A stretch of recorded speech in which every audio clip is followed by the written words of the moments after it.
காசா சிட்டியில இருந்து 9 லட்சம் மக்களை வெளியே போங்கன்னு அவங்க சொல்லியிருந்தாங்க. வெளியே போகாத அத்தனை பேரும் பயங்கரவாதிகள் என்று அவங்க அறிவித்தும் இருந்தாங்க.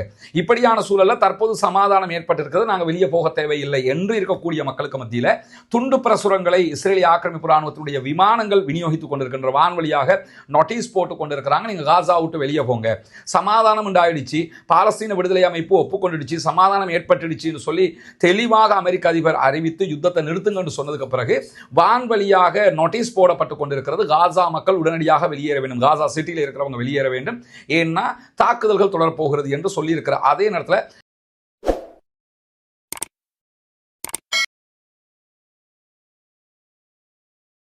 அன்பிற்கினிய சகோதர சகோதரிகளை நம் அனைவர் மீதும் ஏக இறைவனுடைய அமைதியும் கருணையும் உண்டாகட்டுமாக என்கிற பிரார்த்தனைகளோடு, நமக்கெல்லாம் தெரியும் இன்றைய தினம் அதிகாலையிலேயே வந்த செய்திதான் பாலஸ்தீனம் தொடர்பாக அமெரிக்கா வெளியிட்டிருக்கக்கூடிய சமாதான உடன்படிக்கையை ஏற்றுக்கொள்வதாக பாலஸ்தீன விடுதலை அமைப்பினர் அறிவித்திருந்தார்கள்.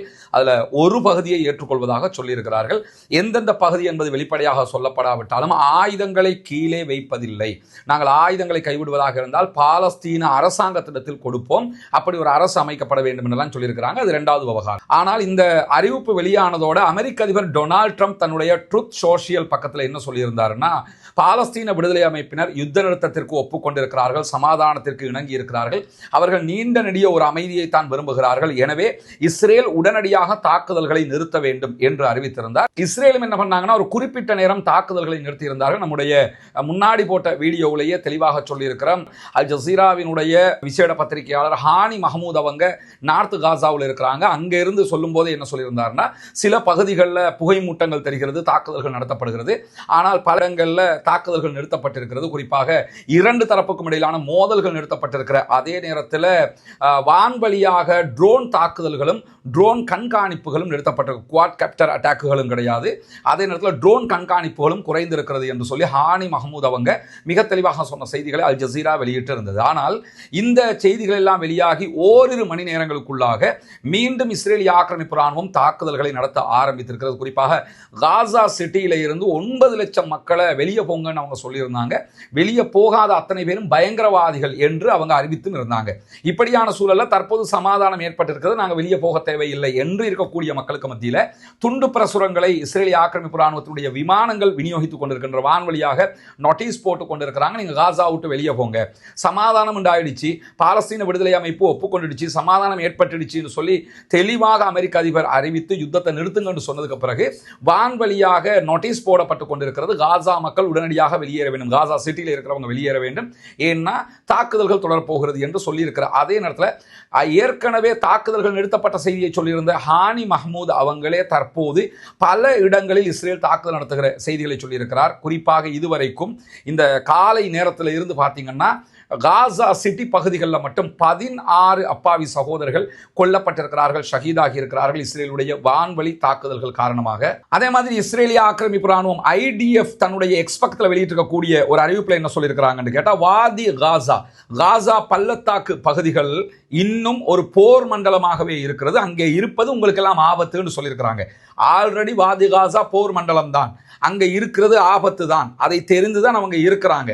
அதற்குள்ளும் இஸ்ரேலிய ஆக்கிரமிப்பு ராணுவம் தாக்குதல் நடத்தி கொண்டிருந்தது. ஆனால் அமெரிக்க அதிபர் யுத்தத்தை நிறுத்த சொல்லி முடிய இஸ்ரேல் என்ன அறிவித்தல் விடுத்தாங்கன்னா, நாங்கள் யுத்தத்தை எல்லாம் நிறுத்த சொல்லி இருக்கிறோம், எங்களுடைய தற்பாதுகாப்புக்கு மாத்திரம்தான் தாக்குதல்கள் நடத்தப்படும், மற்ற தாக்குதல்கள் நடத்தப்படாதுன்னு சொல்லி இஸ்ரேலிய பிரதமர் பெஞ்சமின் நெதன்யாகுவினுடைய அலுவலகமும் இந்த தகவலை உறுதிப்படுத்தி இருந்த செய்திகள் எல்லாம் காலையிலேயே வெளியாயிடுச்சு.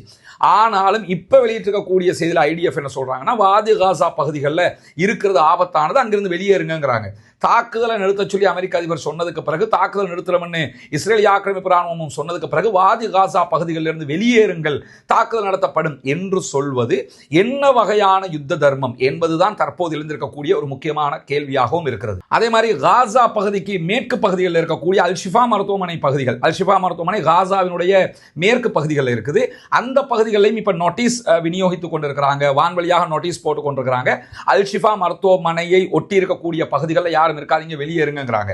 ஏன்னா அங்கேயும் நாங்கள் அட்டாக் பண்ண போறோம். இப்ப நடந்திருக்கக்கூடிய விவகாரம் என்னன்னா, ஆல்ரெடி நாங்க ஒப்புக்கொள்றோம் என்று ஒப்புக்கொண்டுட்டு மீண்டும் தாக்குதல்களை இஸ்ரேலிய ஆக்கிரமிப்பு ராணுவம் நடத்துவதற்கு ஆரம்பித்திருக்கிறது. பல இடங்களில் நடத்துவதற்குரிய துண்டு பிரசுரங்களையும் விநியோகித்துக் கொண்டிருக்கிறார்கள். அதே மாதிரி அல் நாசர் மருத்துவமனை பகுதிகளில் இன்றைக்கு ஏற்கனவே 16 பேரை தவிர்த்து மேலும் 5 பேருடைய ஜனாசாக்கள் மீட்கப்பட்டிருக்கின்றன. இஸ்ரேலிய ஆக்கிரமிப்பு ராணுவம் நடத்திருக்கக்கூடிய தாக்குதல்களை அல் ஷிஃபா மருத்துவமனையினுடைய வளாகத்தில் 7 பேருடைய ஜனாசாக்கள் மீட்கப்பட்டிருக்கின்றன என்கிற செய்திகளையும் காசாவுக்கான அல் ஜசீராவினுடைய பத்திரிகையாளர்கள் நேரடியாக ஒளிபரப்பு செய்து கொண்டிருக்கிறார்கள். அதே மாதிரி அல் ஜசீராவினுடைய சவுத் காசா பகுதிகளுக்கு ரஃபா, கான் யூனிஸ் பகுதிகளில் பொறுப்பாக இருந்து செயல்படக்கூடிய எல்லோரையும் வழிநடத்தக்கூடிய மூத்த பத்திரிகையாளர் ஹிஷாம் ஷவுகத் அவங்க வெளியிட்டிருக்கக்கூடிய அறிவிப்பில் என்ன சொல்றாருன்னா, காலையிலேயே தாக்குதல்கள் குறைந்துதான் இருந்தன, ஆனால் திடீரென்று மீண்டும் இஸ்ரேலிய ஆக்கிரமிப்பு ராணுவம் தாக்குதல்களை ஆரம்பித்திருக்கிறது. பல இடங்களில் இந்த தாக்குதல்கள் உக்கிரமாக நடத்தப்படுகிறது என்கிற செய்திகளையும் சொல்றாரு. அதை தவிர்த்து இன்றைக்கு பட்டினி மூலமாக உண்பதற்கு உணவில்லாமல் 2 குழந்தைகள் மரணித்திருக்கின்றன என்கிற செய்திகளையும் ஹிஷாம் ஷவுகத் அவங்க பதிவு செய்திருப்பதை நம்ம இன்னைக்கு பார்க்கணும். ஏன்னா இந்த சமாதான அறிவிப்பு வெளியானது இருக்கு இல்லையா, இந்த விவகாரத்தை பொறுத்தவரையில டொனால்ட் ட்ரம்பினுடைய அறிவிப்பை பார்த்து பெஞ்சமின் நெத்தன்யாகு அதிர்ச்சி அடைந்ததாக செய்திகள் வெளியாகி இருந்தது. ஏன்னா பெஞ்சமின் நெத்தன்யாகு எதிர்பார்க்கல இப்படியான ஒரு அறிவிப்புக்கு பாலஸ்தீன விடுதலை அமைப்பு சாதகமான பதிலை சொல்லும் என்று. ஆனால் உடனடியாக பாலஸ்தீன விடுதலை அமைப்பினர் சாதகமான பதிலை சொல்லியிருந்தார்கள். நேற்று நம்முடைய வீடியோவில் கூட சொல்லியிருந்தோம், நேரம் என்பது தலைக்கு மேல தொங்குற கத்தி கிடையாது, உடனடியாக பதில் சொல்றதுக்கு சொல்லி இருந்தாங்க. ஆனால் காலையிலேயே பாலஸ்தீன விடுதலை அமைப்பினுடைய பதில் வெளியாகிவிட்டது. பாலஸ்தீன விடுதலை அமைப்பினர் சமாதானத்துக்கு தயார் என்று சொல்லிவிட்டார்கள். ஆயுத குறைப்பு சம்பந்தமாக நம்ம பேச்சுவார்த்தைகளை முடிவெடுத்துக்கலாம் என்றெல்லாம் சொல்லிட்டாங்க. இப்படியான ஒரு சூழலை பெஞ்சமின் நெத்தன்யாகு எதிர்பார்க்கவில்லை. எதிர்பார்க்காத காரணத்தினால்தான் உடனடியாக யுத்தம் நின்றுடுச்சு. யுத்தம் நின்றதோட நடத்த வேண்டிய தாக்குதல்கள், அழிக்க வேண்டிய பகுதிகள் அவங்க இன்னும் எதையெல்லாம் வச்சிருக்கிறாங்களோ அதெல்லாம் நிறுத்த வேண்டி வந்துருச்சு என்கிற காரணத்தினால உடனடியாக மீண்டும் தாக்குதல்களை நடத்துகிறார்கள் என்பது ஒரு பார்வை. இரண்டாவது பார்வை என்னன்னு கேட்டால், பெஞ்சமின் நெத்தன்யாகுவை பொறுத்தவரை இந்த யுத்தம் நின்று விட்டால் அவர் தேர்தலை நடத்த வேண்டும். இப்போ நீங்க சிரியாவினுடைய எலெக்ஷன் அறிவிச்சிருக்கிறாங்க. சிரியாவில் புரட்சி வந்தது, அது வந்து இது வந்தது, ஆயுத புரட்சி, ஷாரா வந்து ஆட்சிக்கு வந்தார், எல்லாம் ஓகே. இப்ப என்ன செஞ்சிட்டாங்கன்னு கேட்டா, மேற்கு நாடுகளாம் எலெக்ஷன் வைப்ப, எலெக்ஷன் வச்சு நீ எப்பயும் பிரசிடென்டா இருக்கிறதுக்கு நாங்க கொண்டு வரல, எலெக்ஷன் வச்சு யார் வர்றான்றதை பார்த்துக்கிறோம் மாதிரி ஒரு அழுத்தத்தை கொடுத்துட்டாங்க. இப்ப எலெக்ஷன் அறிவிக்கிறாங்க அவங்க. அப்படியான ஒரு சூழல் சிரியாவுக்கே வரும்போது இஸ்ரேலை பொறுத்தவரையில இஸ்ரேலில் என்னைக்கோ தேர்தல் வச்சிருக்கணும், ஏன் வைக்காம இருக்கிறாங்கன்னு சொல்லி சொன்னா, இந்த யுத்தம் நடக்கிறதுனால எலெக்ஷன் இல்லாம இருக்கிறாங்க. அதே மாதிரி தான் உக்ரைன் யுத்தத்தினால தான் எலெக்ஷன் நடத்தாம இருக்கிறாங்க. யுத்தம் இல்லைன்னு சொன்னா உக்ரைன்லயுமே எலெக்ஷன் நடத்தி இருக்கணும். இந்த யுத்தம் நின்று விட்டால் அடுத்து என்ன நடக்கும் என்று சொன்னா, இஸ்ரேலுக்குள்ள தேர்தல் நடத்தப்பட வேண்டும். தேர்தல் நடந்தால் இந்த யுத்தத்தால் அவர்களால் வெல்ல முடியாமல் போய்விட்டது. ஏன்னா பாலஸ்தீன விடுதலை அமைப்பை நாங்கள் தோற்கடிப்போம் என்றார்கள், தோற்கடிக்க முடியவில்லை. பாலஸ்தீன விடுதலை அமைப்பினரை கொள்வோம், அழிப்போம் என்று சொன்னாங்க, அதை அவங்களால செய்ய முடியல. பணைய கைதிகளை சண்டையிட்டு வெளியே கொண்டு வருவோம் என்று சொன்னாங்க, இப்ப யுத்தத்தில் கொண்டு வரல, சமாதானத்தில் அவங்க கொண்டு வர போறாங்க. அதே மாதிரி பாலஸ்தீன விடுதலை அமைப்பினுடைய ஆட்சியை இல்லாமலாக்குவோம்னாங்க, யுத்தத்தினால இல்லாமலாக்க முடியல. அவர்களே ஒப்புக்கொண்டு ஓகே நாங்க ஆட்சியை பாலஸ்தீன மக்கள்கிட்ட கொடுக்கிறோம், நாங்க ஆண்டா தானே உங்களுக்கு பிரச்சனை, பாலஸ்தீன மக்கள் பாலஸ்தீனத்தை ஆளட்டும் என்கிற நிலைமைக்கு வந்துட்டாங்க. எந்த ஒன்றையும் யுத்தத்தால் பெஞ்சமின் நெத்தன்யாகுவினுடைய அரசாங்கத்துக்கு வெல்ல முடியாமல் போய்விட்டது. அதனால என்ன பார்க்கிறாருன்னு கேட்டா, மீண்டும் இந்த சண்டையை தொடர்ந்தால் மாத்திரம்தான் தன்னுடைய ஆட்சியை தக்க வைக்க முடியும்.